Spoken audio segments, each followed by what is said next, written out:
Before we get into the show, there is a way that you can help support the show. A very easy way, in fact. If you go to our website, eatlunchandboardgame.com, click on the Get the Games tab.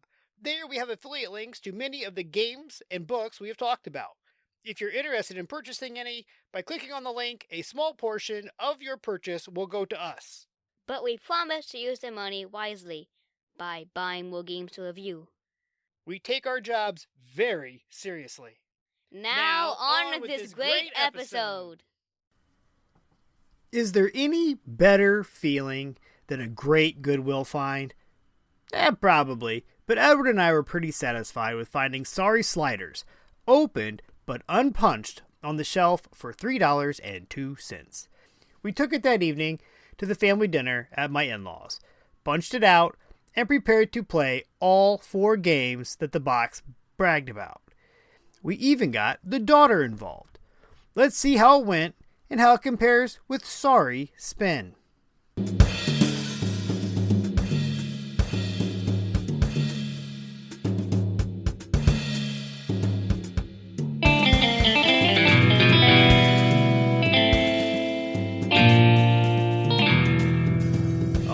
Welcome back to Lunch and Board Game. I'm your host, Adam Collins. Let's take a look at the rule clarity for Sorry Sliders. The rules are on a single double-sided cardstock the size of the box.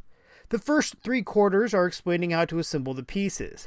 Then the last quarter starts the rules for the base slide and Game 1. The back includes Game 1 rules and the rules for 2, 3, and 4 and some variations on them. All the games are clearly explained, leaving nothing nebulous. Time to explain to newcomers. Each game takes less than 5 minutes to explain. Whether or not the player has any knowledge of the original 1929 game by William Henry Story holds no bearance on the learning of this game. Gameplay. The box exclaims that there are 4 ways to play. So, we played all 4. I mean, we had to see which one was best, right? The setup for every game, each player selects their track, scoreboard, and 8 pawns of their desired color. The main difference in each game is the target board and the end-game objective. Also, for each game, the same setup is required of connecting the tracks to the target board. They suggest a cross from each other for 2-player, a T for 3-player, and of course the cross for all 4. Then you block off any open sides with a blocker rail. I advise everyone to take a few practice slides to get the feel of the force required. Game 1, Race for Home. Race for Home is the game that most closely resembles the original game. The blue target is used. Each player clips their track to the target board, places their scoreboard and 4 small non-slider pawns on the start space, and prepares to slide. The object is to get all 4 of your scoring pawns to the home space on the scoreboard. To do this, each player in turn order slides 1 slider pawn down the track and onto the target board. If a pawn falls over, remove it from the board. If at any time a pawn is on the corner sorry space, lands there, or gets knocked there by an opponent, it is removed from the board, and that player's highest scoring pawn on the scoreboard is sent back to start.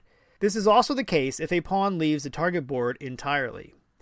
After all the slider pawns have been slid down the track, each player scores based on where their sliders currently sit on the target board, assigning 1 slider per scoring pawn, moving the associated number. So if you lost one during the round to the sorry corner, you can at most score 3 pawns. A pawn may only enter the home space by exact count, and it is safe from the penalty moving back to start. The first player to get all 4 pawns home wins. Game 2, Instant Home. The yellow target board is used for this game.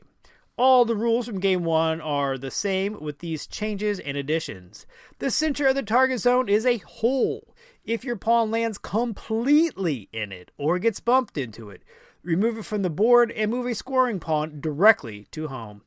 Edward tried to get all 4 in one round. He did get 2, so not too shabby. This made me start playing a little bit of defense in the second round, blocking the end of his track with my pawns. Game 3, Instant Sorry. Flip the yellow target over for the green side, and you're ready for this game. Again, same rules from Game 1 with these exceptions and additions. If your pawn lands in the center hole or it is bumped there, remove it, and your highest scoring pawn goes back to start. Why would you risk getting so close to the hole then? The ring around it is worth 4, 5, or 6 points, so it's risk versus reward, and you choose whether it's the 4, 5, or 6. Game 4, Danger Spots. Flip the blue target over for the red one and play Danger Spots. This is the simplest change from Game 1. The same rules apply, but this time there are 4 danger spots on the board. If at any time your pawn is stopped on or knocked onto a danger spot, it is removed from the round and scores nothing, though no pawns are reset. This one offers a lot of defense and bumping for sure. So which one is the best? I'll tell you at the end. Replayability. Surprisingly, we found Sorry Slider very replayable. We played all 4 games back to back in one sitting. Then I left and the kids played for about 30 more minutes. The game is addictive. You want to keep playing. The tactile feel and the dexterity combine for a fun experience. Trying to aim your sliders to hit others out of the way, or push yours to where you want it, or blocking your opponent's track, just makes the game fun. Different player accounts and different setup options as laid out in the rules Other Ways to Play section also offers more replayability. Component quality. To have the budget of Hasbro. All the tracks, target boards, and scoreboards are basic chipboard. The rails are a nice molded plastic that slide right into place, and it is their clear acrylic sliders that are impressive along with their non-sliding counterparts for the scoring pawns. Does not feel like any expense was spared. Lunchtime potential. The box lists the playtime at 15 to 30 minutes. Laughably, its BGG page says 30 minutes. I think we played all 4 games in just over 30 minutes. Let's just say 15 minutes is a good estimate per game. So it is certainly fit for lunch hour, half hour, or even a lunch break. Artwork. No artist is listed. Other than the cover art though, there's very little art. The graphic design of the pieces is more important, and that all works well. Expansions and other. None, but I do want to note, Sorry Sliders has a Car 2 version. Why do I mention this? The IP Cars 2 had over 12 games released.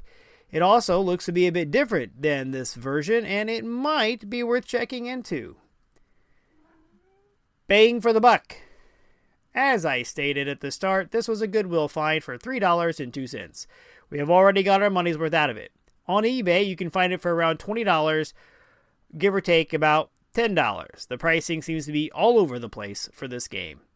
But for $20, this offers a fun take on the mechanic of bumping players back to start. Sorry Sliders is also very approachable and a fast play, so getting coworkers to play should not be that hard.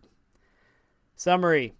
For me, the only real miss was Game 1. It felt like the original classic that you were trying to score points and bump people back to start, but the other 3 games added something to that.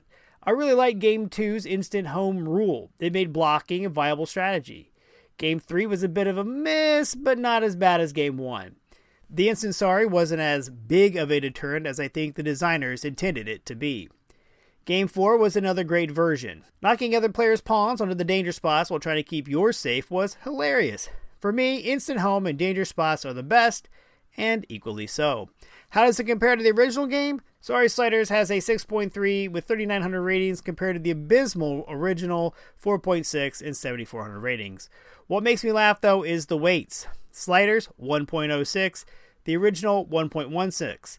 I think the Sliders take is a little more thought-provoking. Maybe not by much, but it is better in strategy.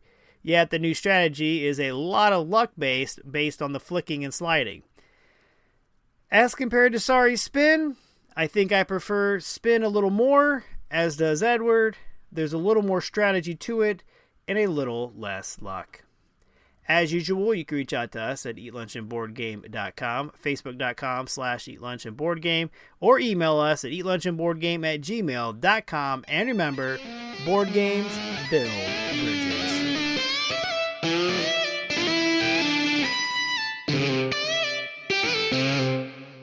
When you're gaming, why not be comfy? Go over to supportplayer.org. Click on the cards, pieces, and dice to get some merch. These t-shirts are some of the most comfortable I have ever worn. That's supportplayer.org, and there's a link on eatlunchandboardgame.com.